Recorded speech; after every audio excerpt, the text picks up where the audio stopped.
Uburyo bwa mbere rero tubibutse ko ni uburyo butatu bw'uburyo ushobora kumva amakuru y'umukunzi wawe ari kuganira n'abandi, wenda mu gihe waba wumva ko aguca inyuma cyangwa se avugana ibintu wumva nyine ushaka kumenya akaba abivugana n'abandi. Ni ubu buryo butatu nyine ushobora kubimenyamo. Nk'uko rero mubibona hano, urafata telefone yawe urajya ahantu wandikira nimero za telefone nk'ibisanzwe. Uburyo bwa mbere rero ni ukwandika akanyenyeri 62 akanyenyeri nimero ya kode yawe y'igihugu. Ubwo twebwe ni uguteranya 25 nimero ya telefoni, ishobora kuba ari Tigo cyangwa ari MTN. Wenda tuvuge MTN 07 8 62 64 965. Iyo urangije kwandika nimero ya telefoni yawe yaba MTN cyangwa Tigo, ukanda urwego, ugakanda kuri serivisi yawe nimba ari MTN cyangwa Tigo. Reka ngiye nkande rimwe kuko ni MTN rimwe. Rebe ahangaha baratweretse ngo call forwarding registration was successful, bivuze ngo kwiyandikisha nyine muri ubu buryo biremeye. Ugakanda OK. Ubu ni ukuvuga ngo iyo umaze gukanda OK uba wiyandikishije muri ubu buryo bwo kumviriza amakuru y'umukunzi wawe cyangwa se y'umuntu ushaka kumvira amakuru ye. Uburyo iyo rero umaze kwiyandikisha aha ngaha biba bisaba kugira ngo ukande iyi kode ngiye kukubwira, kugira ngo iyo umaze kuyikanda nayo ikintu igufasha ni ukugira ngo nyine isaha n'isaha ujye gusa wowe wumva amakuru aturutse ku mukunzi wawe. Kode ya kabiri rero ukanda ijyanye n'iriya ya mbere nari maze kubereka, ni ukugira ngo noneho ube ubaye totally registered cyangwa se ubaye wiriyandikishije burundu. Ni akanyenyeri 00 2 urwego, ugakanda kuri simukadi yawe nyine ya MTN cyangwa Tigo, kuko ngiye ari MTN ni rimwe, ugategereza.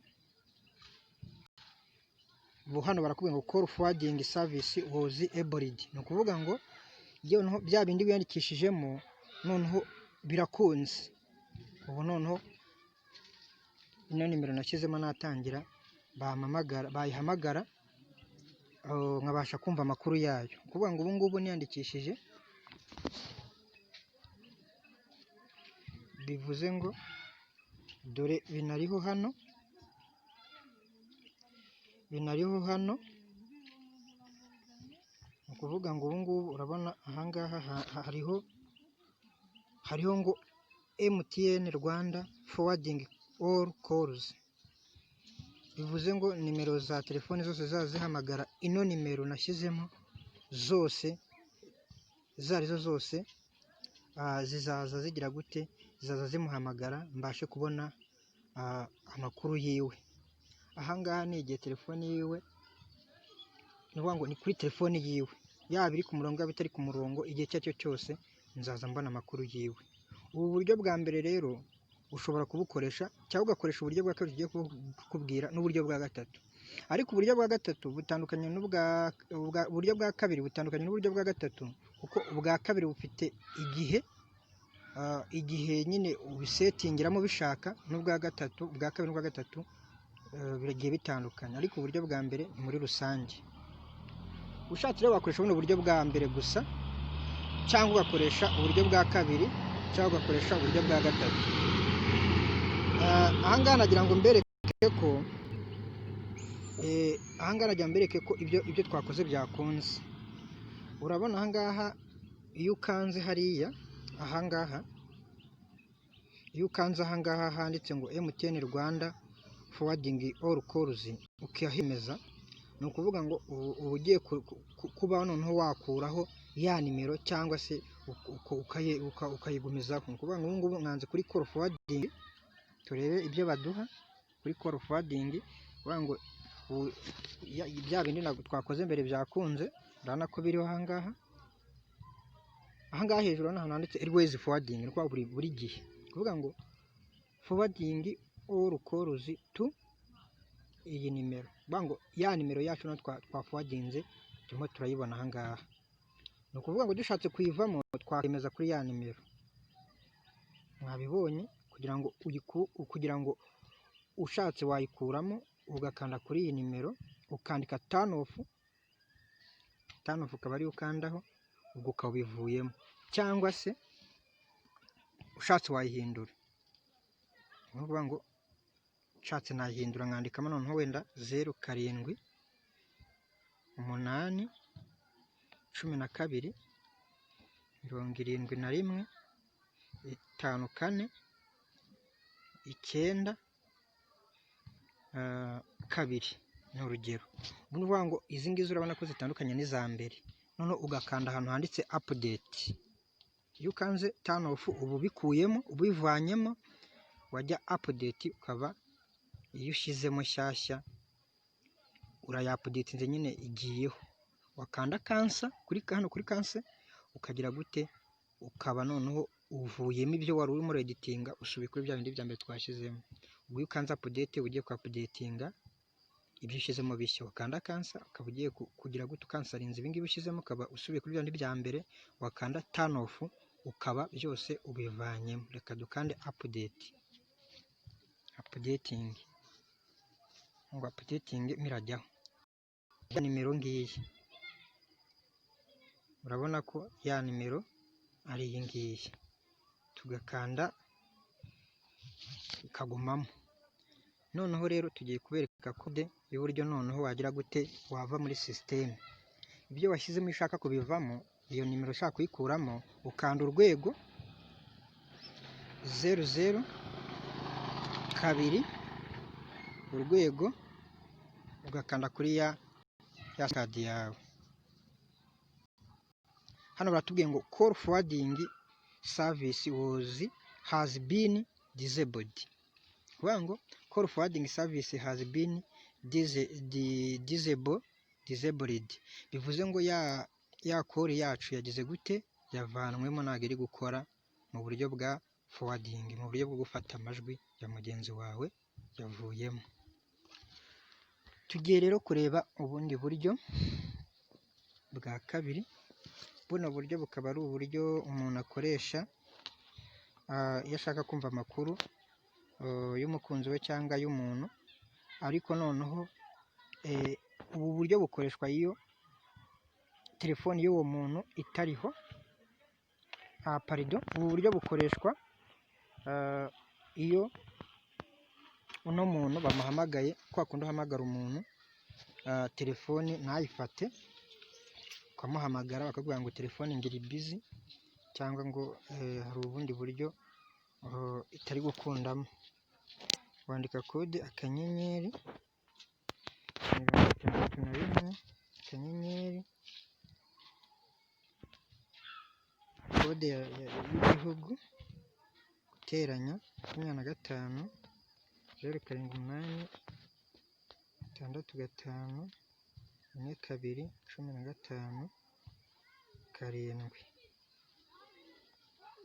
Warangiza ugashyiraho urwego, ugakanda kuri simukadi ushaka.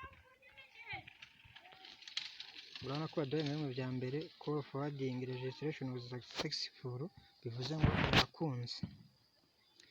Ubu buryo ni igihe telefoni y'umuntu ari guhamagara iri busy. Iyo basanze iyo telefoni iri busy, wowe uhita ufata call y'uwo muntu wari umuhamagaye. Nimba ari umuntu wari uhamagaye umukunzi wawe, uhita umenya amakuru y'uwo muntu wari umuhamagaye, no kuvuga ngo mpita muvugana. Mu gihe wewe asanze iri busy cyangwa se asanze hari umuntu uri kuyivugiraho. Kuva muri ubu buryo ukanda urwego 79 61 urwego, ugakanda kuri simukadi yawe. Baratubwiye ngo call forwarding service has been disabled, bivuze ngo bwakuwemo. Uburyo bwa gatatu ni igihe inshuti yawe cyangwa umuntu ushaka kumvira amakuru, telefone yiwe iramutse ifunze cyangwa se ifite ikindi kibazo ku buryo nyine itariho, cya gihe baba bakubwira ko itariho. Ubu buryo rero ushaka kugira ngo mu gihe itariho ujye wumva amakuru y'umukunzi wawe umuntu umuhamagaye, wandika akanyenyeri 62 akanyenyeri nimero ya kode y'igihugu cyawe, guteranya 25 karindwi 25 0 7 8 82 5 4 62 urwego, ugakanda kuri side yawe. Naho baratubwira ngo call forwarding registration was successful, bivuze ngo byemejwe. Iyo bimaze kwemezwa rero ubwo utangiye kujya wumva amakuru y'umukunzi wawe mu gihe telefone yiwe ifunze cyangwa se itariho. Uburyo rero bwo gusohokamo ni urwego 62 urwego yes kuri simukadi yawe. Urabona ko uburyo batubwiye ngo call forwarding service has been disabled, bivuze ngo badukuye muri systeme, nta muntu ubu ngubu noneho afitemo. Bakunzi bacu rero, ubu buryo butatu tuberetse ni igihe ushaka kumva amakuru y'umukunzi wawe, ariko bababwira ko buriya tekinoloji izana ibintu bitari byiza, kenshi biba ari byiza ariko bifite n'ingaruka. Ahangaha rero twagira ngo tubabwire ko ubu buryo nabwo bufite ingaruka rero bavuga ngo ni izihe. Ahangaha ingaruka zihari ni igihe wenda ushatse kugaragaza ko wenda umuntu mukundana wenda ari kuguca inyuma, ariko kuko umuhamagara nawe hakagira abantu wenda